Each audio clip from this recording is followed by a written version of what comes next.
Olá, bem-vindos. Meu nome é Leonardo Grisotto, eu sou sócio da Leão Bravo e este é o M&A Expert. Hoje eu vou conversar com o Daniel Alberini, que é gestor de investimentos da CTM Investimentos, e vai trazer um ponto de vista do investidor, do grande investidor em empresas aqui no Brasil. Se você ainda não é inscrito no canal, se inscreva e ative as notificações. Vamos lá?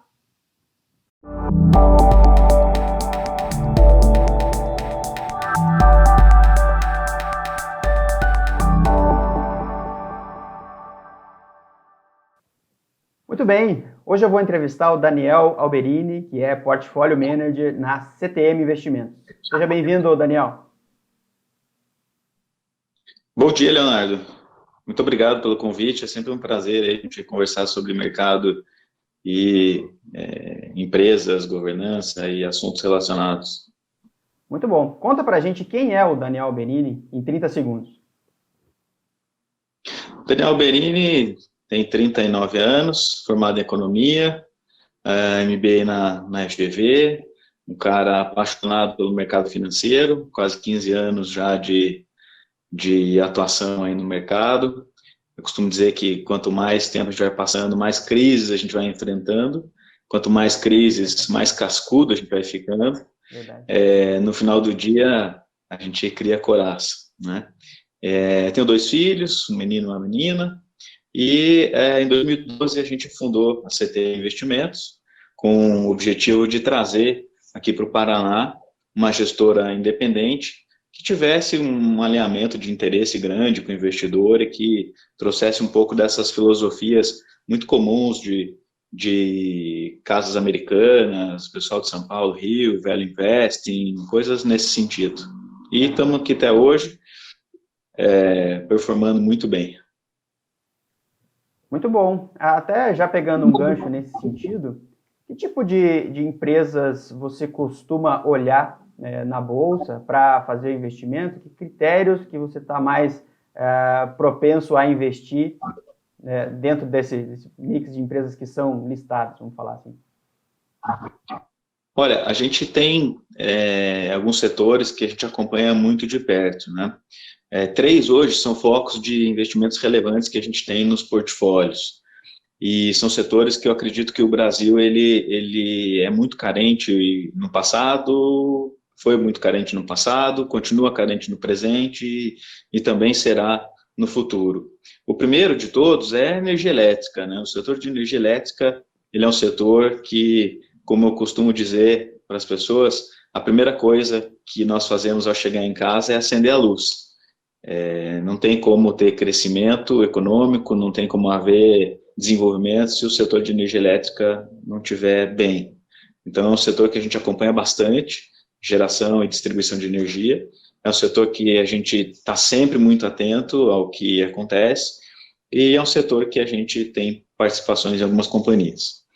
O segundo setor que a gente também acompanha, e aí é uma questão de vocação nacional, o Brasil ele tem a vocação do agronegócio, então coisas, negócios, empresas relacionadas ao agronegócio sempre despertam também o nosso interesse em razão da vocação da nossa atividade econômica, do nosso PIB, ligado muito à atividade do agronegócio. O terceiro setor, que também desperta muito nosso interesse, é o setor de saúde. A gente tem uma questão muito específica, que quando comparado aos demais países do mundo, é muito possível de observar isso e olhar o desenvolvimento dessas companhias que passam por momentos parecidos como o que nós iremos passar. Ou seja, o envelhecimento da população. Esse é um assunto que a gente também está sempre bem próximo, está sempre muito de olho, porque assim, é uma tese, é um desenvolvimento que vai causar grandes oportunidades de investimento, grandes oportunidades de negócios em companhias ligadas à saúde e principalmente a negócios relacionados à terceira idade. A gente vai ter um boom de idosos nos próximos 20 anos e vai ser um crescimento exponencial nesse sentido. Então, negócios relacionados à saúde e ao idoso, à terceira idade, ao consumo, essas coisas vão ter sempre vão ter uma propensão muito grande. Então, esses seriam hoje os 3 grandes segmentos e setores que a gente acompanha bastante de perto e que a gente tem investimentos hoje. Você consegue, não sei se você pode, né, mas compartilhar assim, algum caso de sucesso dentro desses investimentos e o que fez com que essas empresas performassem tão bem ou que dessem esse retorno para o investimento? Um caso de sucesso nos investimentos de vocês.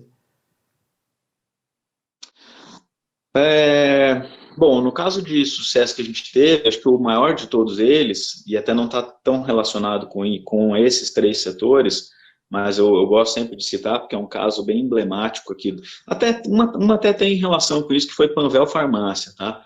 Então, Panvel Farmácia foi uma empresa que a gente investiu há muito tempo atrás, até eu falo que não tinha nenhuma loja aqui no Paraná ainda, mas já era uma companhia fantástica há muito tempo. Então, a gente foi acionista lá por muito tempo, foi um investimento que, para nós, deu um retorno sobre o capital de quase 10 vezes.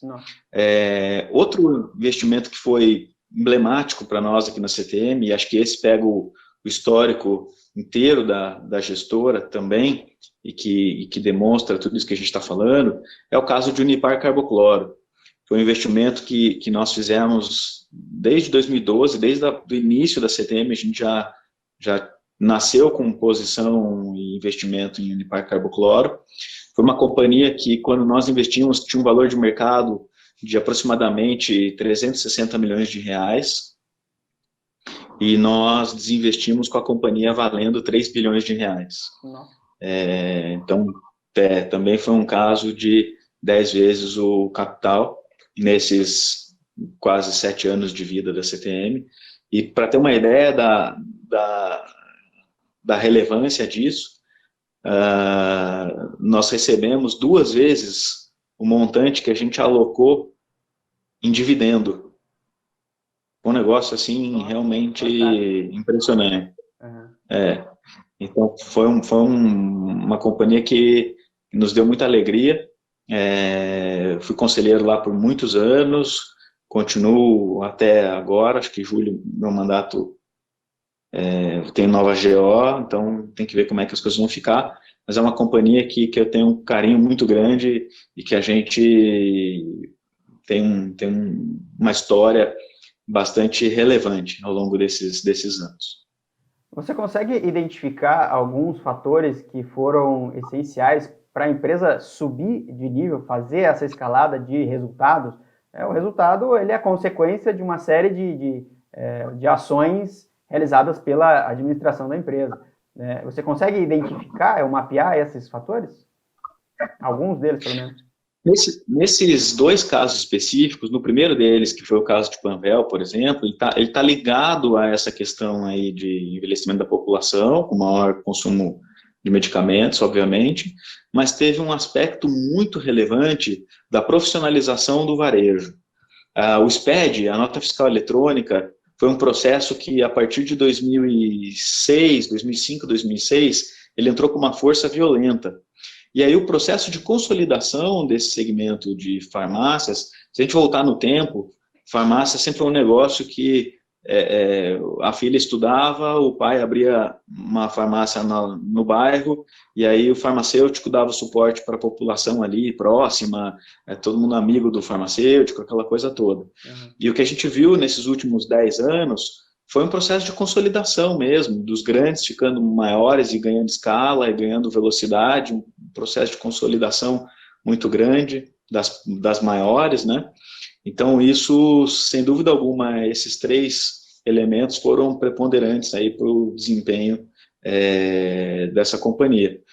Foi algo, e claro, a competência da gestão, a competência da companhia e seus diretores, realmente tem um mérito muito grande deles. Já na Unipar, eu vejo que o segmento é muito bom, né? A atuação em cloro-soda é um bem essencial, é um produto extremamente demandado, não tem estoque, quer dizer, tem um componente interessante. Mas, especificamente ela, e eu creio que a gente vai falar disso logo mais, e eu creio que esses momentos de crise, eles geram grandes oportunidades, eles geram realmente oportunidades transformacionais para negócios, e a Unipar ela conseguiu aproveitar justamente um momento em que um dos principais concorrentes dela sofreu assim absurdamente na crise de 2013 até 2016. E ela soube aproveitar esse momento e justamente adquirir esse concorrente, e com isso ela deu um salto violento em termos de operação, de negócios e tudo mais. Mas mais do que isso, foi levar a excelência de um negócio muito bom, com um tamanho, mas conseguir levar essa excelência, conseguir levar esse modus operandi de gestão, de processos, de qualidade, para dentro de uma nova empresa e replicar isso num negócio que não era tão bem tocado. Isso foi o fator preponderante, assim, ao meu ver, que fez essa criação de valor para a companhia. Então, são dois negócios bem distintos, em setores distintos e também com vetores e fatores que agiram de formas diferentes também para capturar esses valores que as companhias geraram ao longo do tempo. Entendi, muito bom, muito bom. Do lado oposto, teve algum caso de fracasso, algum caso de algum investimento que não deu certo ou deu prejuízo, e os fatores, as lições que você aprendeu nesse caso? Sempre tem, né? Eu até brinco, falo bastante em rodinhas, né? Que a turma gosta de contar vantagem quando ganha, né? Mas dificilmente as pessoas contam os tombos que levam, né? E nós, desde o início aqui, sempre tivemos como política, uma das principais relevâncias é ser muito transparente, e quando a gente erra, a gente também acaba divulgando, comentando, falando desses casos de erros também, né? Uhum. E nós fizemos um investimento também lá em 2013, mais ou menos 2013, 2014, nós fizemos um investimento em Saraiva, Livraria Saraiva. E era uma companhia, assim, maravilhosa, muito bem gerida, muito bem tocada.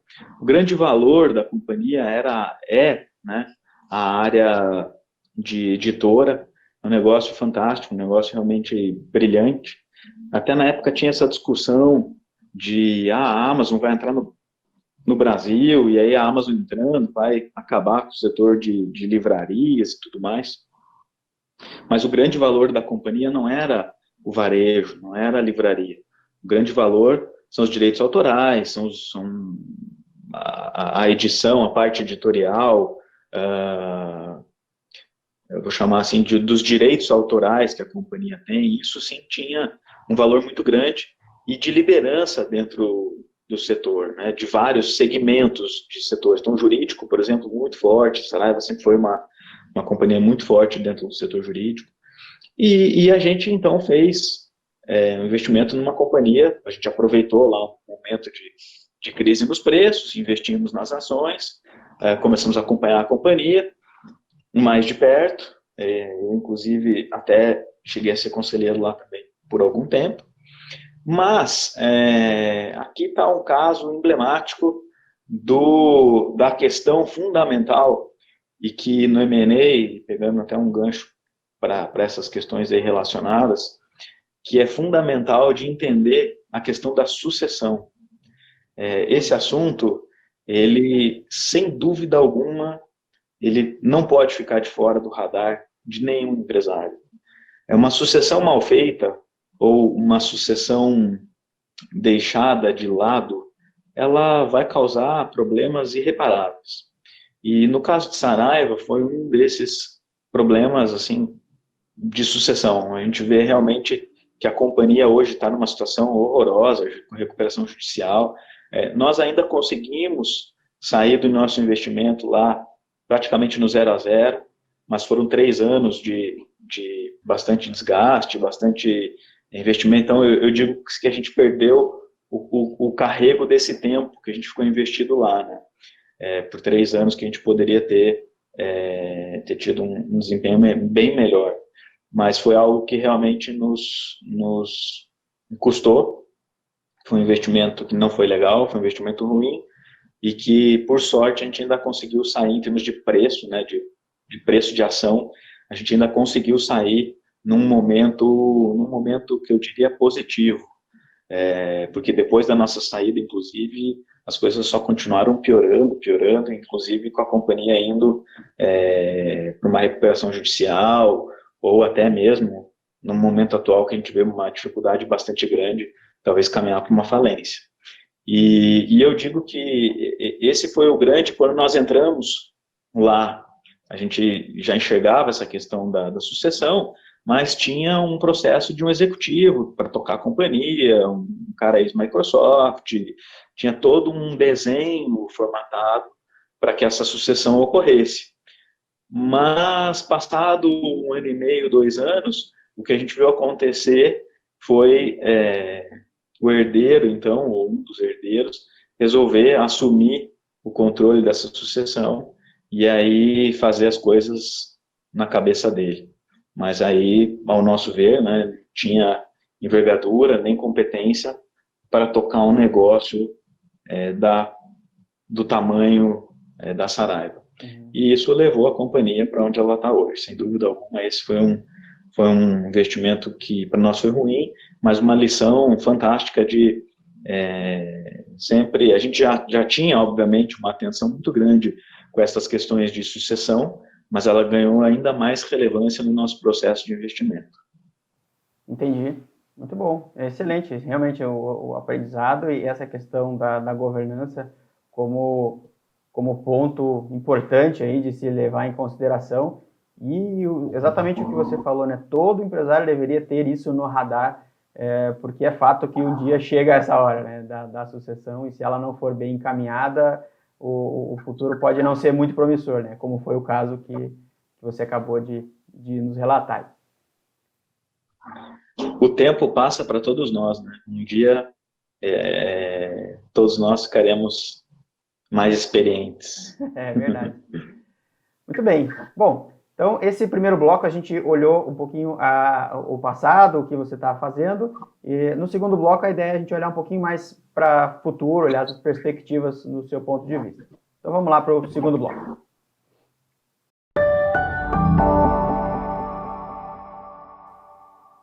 Muito bem, então nesse segundo bloco a ideia é olhar para o futuro, as perspectivas de mercado do ponto de vista do Daniel. Daniel, vamos olhar ter dois focos, o empresário e depois o investidor. Que recomendações você daria para os empresários nesse momento? A gente está em junho de 2020, no meio da pandemia, números de não só uma crise de saúde, mas também política, econômica, tudo misturado. Você, como investidor, que recomendações você daria para os empresários nesse momento? É uma crise muito séria, né? Uma crise de proporções diferentes, acho que é uma crise que a gente nunca passou na vida, mas como todas elas, ela tem final, tem uma data marcada, eu diria até, né? Porque ela foi provocada por uma questão de saúde, o fechamento das cidades, o fechamento das regiões, ela foi provocada por uma questão de saúde. Então, cash is king nesse momento, sempre, né? Aquele que conseguir preservar o caixa, que conseguir fazer um processo rápido de contenção de custos, despesas, e claro, nesses momentos de dificuldade, a gente tem sempre aqueles dois modos de comportamento. Aquele que lamenta, que baixa a cabeça e vai olhar para a desgraça e vai continuar estático, imóvel, e a gente sabe que isso acontece, porque em momentos de dificuldade a tendência do comportamento nosso é travar, né? Então em momentos de tensão, momentos de dificuldade, você precisa sair desse gatilho mental, né? A gente chama tem alguns vieses e gatilhos mentais.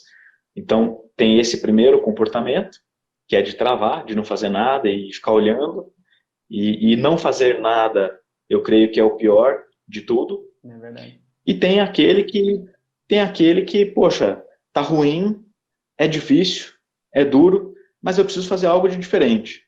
Vai ser um momento em que, de repente, você está no banho, vai vir aquele estalo e você vai descobrir que você vai começar a vender de uma maneira que você nunca vendeu, né? Que vai ser possível enfrentar todas essas dificuldades através de uma venda online, de venda de WhatsApp, de venda de Zoom, de processos novos e diferentes.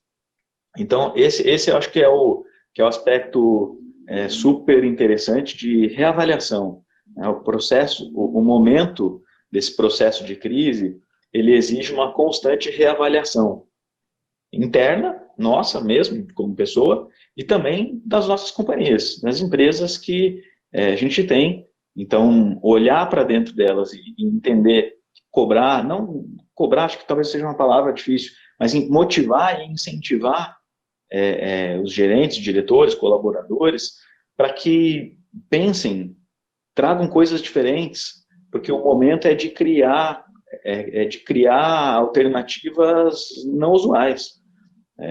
De fato, para problemas complexos, necessita-se de habilidades e atitudes não convencionais, né? Então, eu diria que, nesse momento, essas duas coisas seriam fundamentais. Um é sair dessa zona de vieses, né? Sair desse comportamento, eventualmente, de estar travado, de não saber o que fazer. Então, buscar conversar, relacionamento, buscar grupos de empresários. A gente tem vários existentes, né? Inclusive, a gente tem um aqui no Paraná, que fomos até nós que ajudamos a trazer, que chama Entrepreneur Organization, a IO, é uma organização americana, inclusive, que trabalha com empresários justamente nesse sentido, né, de crescer e aprender. Então, esses grupos, eles contribuem para a troca de informação, troca de experiências, e isso sempre fundamental na jornada de um empreendedor. Então, isso acho que é um ponto muito interessante. E o segundo ponto é justamente esse de olhar para dentro, fazer uma reflexão, uma introspecção e falar, poxa, o que eu posso fazer diferente?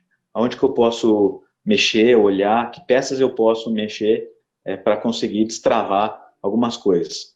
Claro que isso é mais no campo qualitativo e filosófico, no ponto de execução, cuidar do caixa, preservar a liquidez, procurar linhas, né? A gente não sabe quanto tempo as coisas vão demorar, então procurar linhas de crédito, procurar linhas que possam ampliar os prazos de liquidez da companhia, porque no momento de retomada, também vai ser um momento em que, se as companhias consumirem o capital de giro para sobreviver, na retomada vai ser tudo muito mais difícil também. Né? E um terceiro aspecto que eu vejo, como eu comentei até agora há pouquinho no caso de um dos investimentos, é que o momento atual é um momento de oportunidades. Então, ao mesmo tempo em que você primeiro sai do estado normal, né, você como empreendedor, segundo, consegue olhar para dentro de casa e falar, poxa, o que eu posso fazer? Então, me organizei, me preparei. O terceiro é olhar ao redor e ver o que tem de oportunidade. O que eu posso fazer de negócio, de M&A, de compra, de venda, de produtos, de negócios, de companhias que possam ser agregadas ao portfólio. E aí, nesse processo de retomada, no ano que vem, daqui 1 ano, daqui 2 anos, capturar o valor dessas decisões que são plantadas agora. Eu não tenho dúvida que é um momento de extrema dificuldade, mas, ao mesmo tempo, também é um momento de semear para que a colheita daqui 2, 3 anos também seja bastante significativa. Perfeito. Concordo com todas essas posturas, com essas atitudes. E olhando do lado do investidor, que cuidados ou recomendações você daria para os investidores nesse momento? A gente está vendo a Bolsa com um movimento de alta e também uma quantidade de novos investidores entrando em Bolsa, não só investidor em Bolsa, né, mas o cara que compra empresa fora de Bolsa, que está procurando uma rentabilidade. Que recomendações você daria para esse público? Nessa mesma linha do investidor, é a primeira vez na nossa história, como nação, como país, que a gente entra numa crise com juros tão baixos. Verdade. Então, isso, sem dúvida, vai contribuir imensamente para o país, né?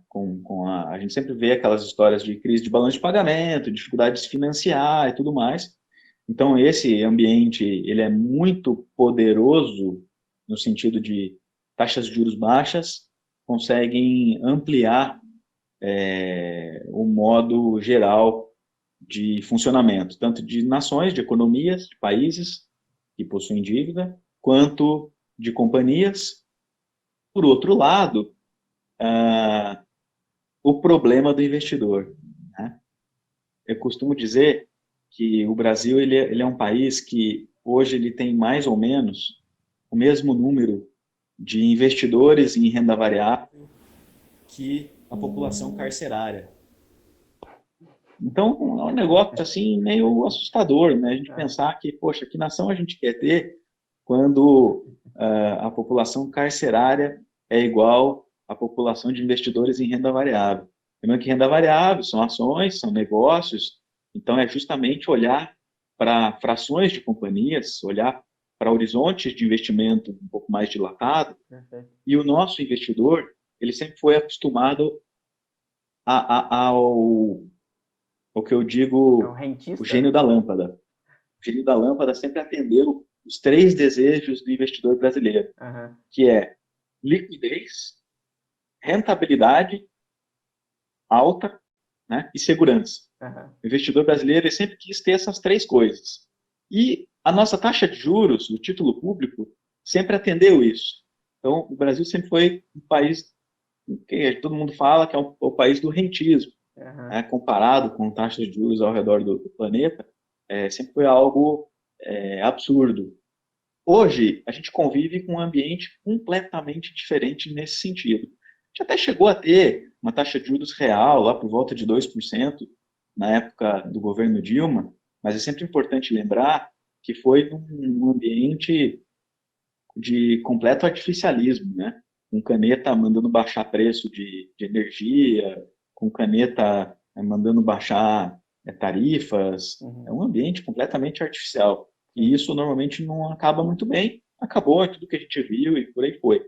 Nesse momento, é um momento em que reformas foram feitas, é fato que a gente precisa de um avanço adicional nesse sentido, mas eu particularmente vejo um cenário em que a gente tem a chance de sair dessa crise melhor do que a gente entrou. Em que aspecto? O mundo inteiro vai sair endividado. Todos os países vão sair com níveis de endividamento muito superior ao que entraram.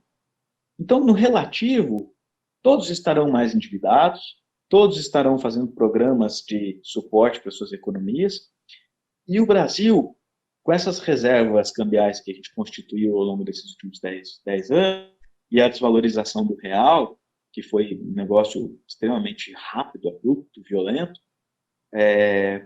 pode ser a ferramenta com que tenhamos uma relação dívida-PIB no mesmo patamar. Então, a gente tem a chance, talvez, né, vamos ver como é que as coisas vão se desenvolver, de sair melhor do que o que a gente entrou. Então, esse conjunto de juros baixos e que deve permanecer por mais algum tempo, tá?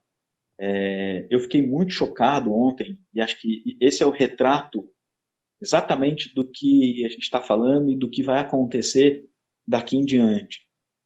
Eu entendo que o investidor brasileiro ele tinha começado a passar por um processo de educação. Ele estava sentindo o gostinho de mudar da renda fixa para multimercados, para fundos imobiliários, para ações. Veio a crise, deu aquela chacoalhada na árvore, a gente falou, puxa, como é que a turma vai se comportar agora, né? Será que vai espanar, vai abandonar isso ou vai continuar? Para nossa surpresa, os investidores passaram bem por março.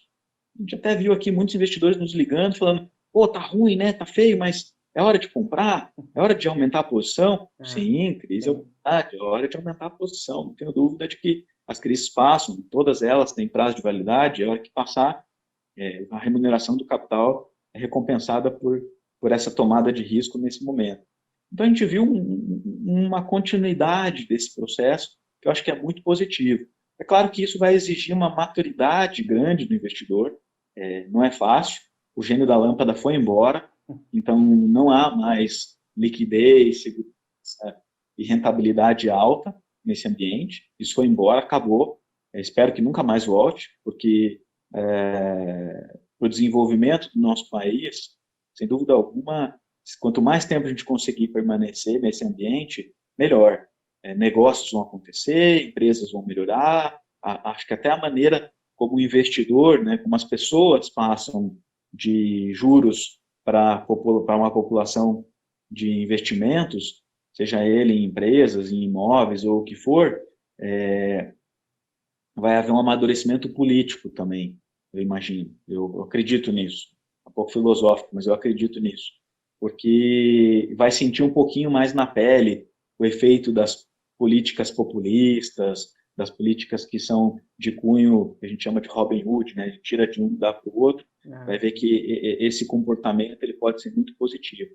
Então, ontem teve um aspecto que me deixou assim muito animado dentro desse tudo isso que eu estou falando, o aspecto de uma oferta pública que a Via Varejo fez, a Via Varejo dona das Casas Bahia e da Ponto Frio, e assim, eles queriam captar 2,5 bilhões no mercado, as ações estavam mais ou menos R$ 9 quando começou esse papo de aumento de capital por uma oferta pública.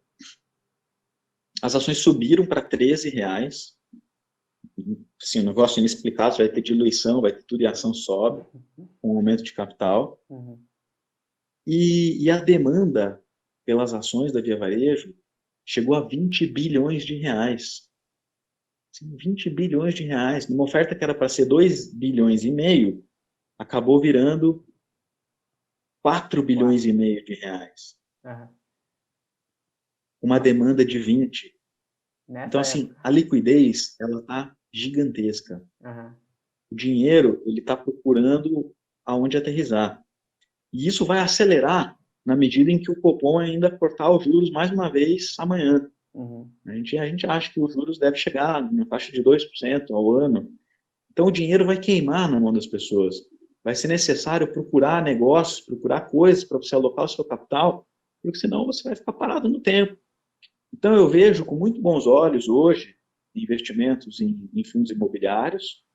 Eu ainda creio que tem espaço para valorização e também remuneração de aluguéis, né? Fazer renda através de fundos imobiliários. Obviamente com um risco menor do que eventualmente comprar uma matrícula. E também vejo com muito bons olhos a parte de renda variável, ações, empresas. Eu creio que as empresas grandes de bolsa elas vão sair mais fortes também desse processo. Um aspecto muito importante dentro desse conceito, e aí quando você mencionou, a gente vê a bolsa subindo, a gente vê a bolsa que não para de subir e tal, é natural, porque no momento em que você tem países ao redor do mundo inteiro com pacotes econômicos gigantescos, com suportes gigantes de fiscal, monetário, taxa de juros zero no planeta inteiro. Até aqui no Brasil fizemos aventuras aí no sentido de pacote também, de suporte a emprego, a renda, Corona Voucher, por aí vai.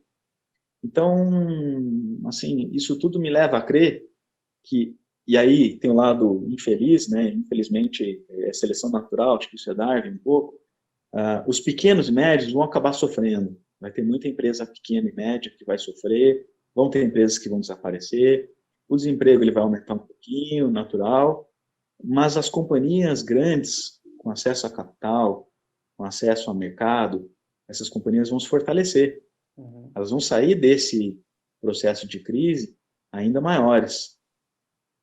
E por consequência disso, daqui 1 ano, 2 anos ou 3 anos, seus lucros vão aumentar significativamente.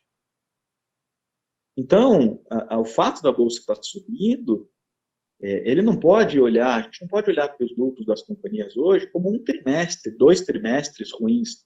Isso não deveria destruir um bom pedaço da perpetuidade das companhias. E quando a gente amplia esse horizonte para 1 ano, 2 anos, um ambiente de taxa de juros zero no mundo e de um CDI próximo de 2%, é o que sobra investir em boas companhias. A gente vê excelentes companhias negociando com dividendos aí na faixa de 5%, 6% ao ano. Então, esse dinheiro ele vai procurar remunerações nessa linha, nesse sentido. Tá? Mas claro que para você capturar isso, vai ter que entender que essa transformação ela é uma disciplina. O mercado não sobe em linha reta, os ativos de renda variável, como o próprio nome fala, variam, então sobem, descem, sobem 5, cai 5, é um processo volátil, não é fácil, mas quem conseguir ter essa paciência, essa disciplina, sem dúvida alguma vai ter a remuneração pelo seu capital. Então, é assim que a gente vê o lado do investidor hoje. Tá? A gente ainda acredita que tem excelentes oportunidades no mercado. Muito bom. Tem que realmente ter esse olhar mais global, né, de contexto, tanto o Brasil quanto o mundo, para poder se mexer e alocar o capital com sabedoria, né? E até você comentou agora, né, esses movimentos de consolidação de mercado, acho que são bem importantes.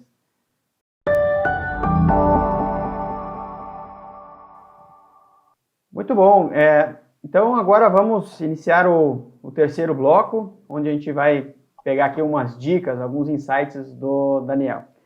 Daniel, um ou dois livros que marcaram a sua vida, a sua carreira, pode ser de negócio ou não necessariamente, e por que esses livros? Tem dois livros que eu gosto bastante, um deles é até mais romântico, vamos falar assim, né? Ele é um livro de mercado financeiro, mas mais do lado romântico, que chama Mercadores da Noite. Esse livro é fantástico, ele é uma história, mas ele tem bastidores muito reais do mercado financeiro. Então, foi um livro que uma leitura gostosa e que você vai fazendo alguns paralelos com como o mercado financeiro funciona realmente. O outro, e aí eu acho que já mais como negócio mesmo, como processo de amadurecimento do investidor, né, chama Reminiscências de um Especulador Financeiro, do Jesse Livermore. É um livro também que ele captura muito esse lado do psicológico dos investidores. Eu realmente acredito que finanças comportamentais, investir, fazer um processo de investimento, ele é 70% suor e transpiração. Técnicas, valuation, conhecimento, tudo isso a gente consegue adquirir, desenvolver, está disponível para todos. Mas o mais difícil de todos eles é o aspecto psicológico. O aspecto psicológico, sem dúvida alguma, ele pega o investidor, ele mata o investidor. Então, esse livro é um livro que tem um pouco disso e me ensinou muita coisa ao longo da minha carreira. Foi um dos primeiros livros que eu tive a oportunidade de ler. Então, quando me perguntam, eu sempre falo dele justamente por conta disso. Legal. Vou deixar o link aqui embaixo depois para o pessoal poder conhecer. Se você tivesse que eleger de 1 a 3 mentores para orientar a sua carreira, quem seriam eles? Olha, eu tive uma pessoa, um mentor, que eu posso dizer que foi uma pessoa fundamental na minha carreira.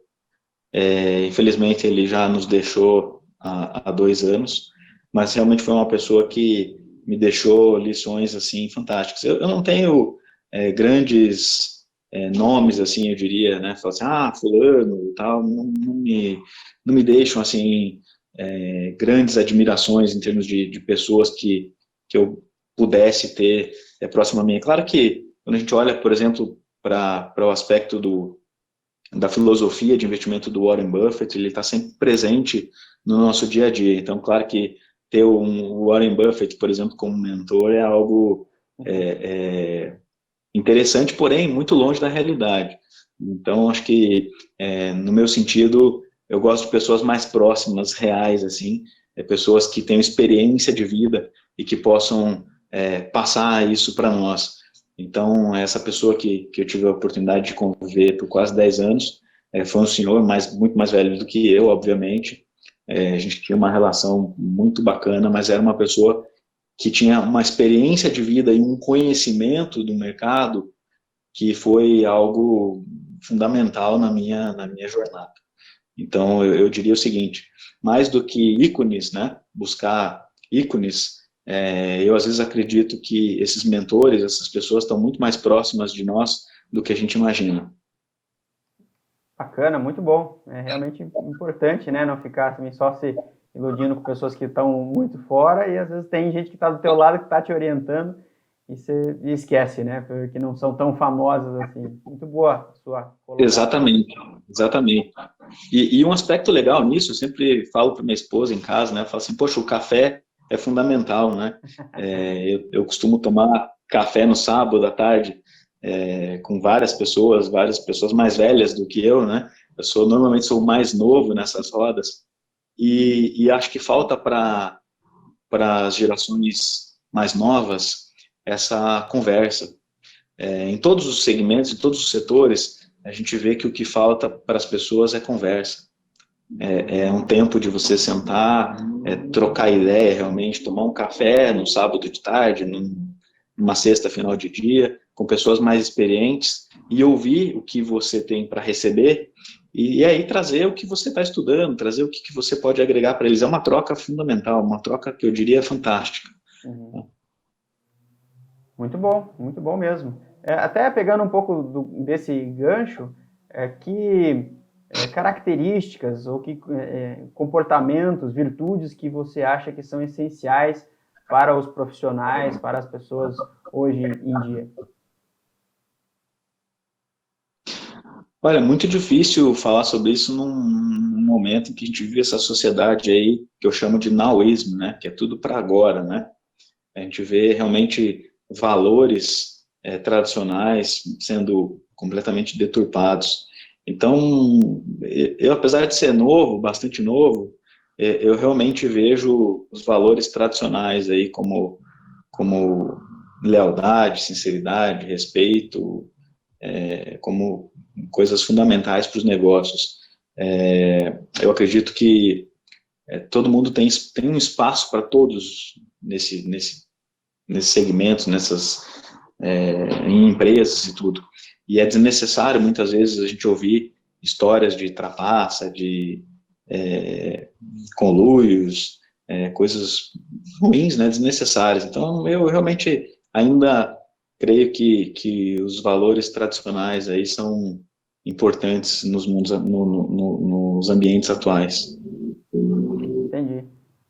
Muito bom, fantástico. Bem, chegamos ao fim da nossa entrevista aqui. Gostaria de agradecer a você, Daniel, por esses grandes insights, essas dicas, essa visão macro, né, de economia, de investimentos e de empresas. Muito obrigado de verdade.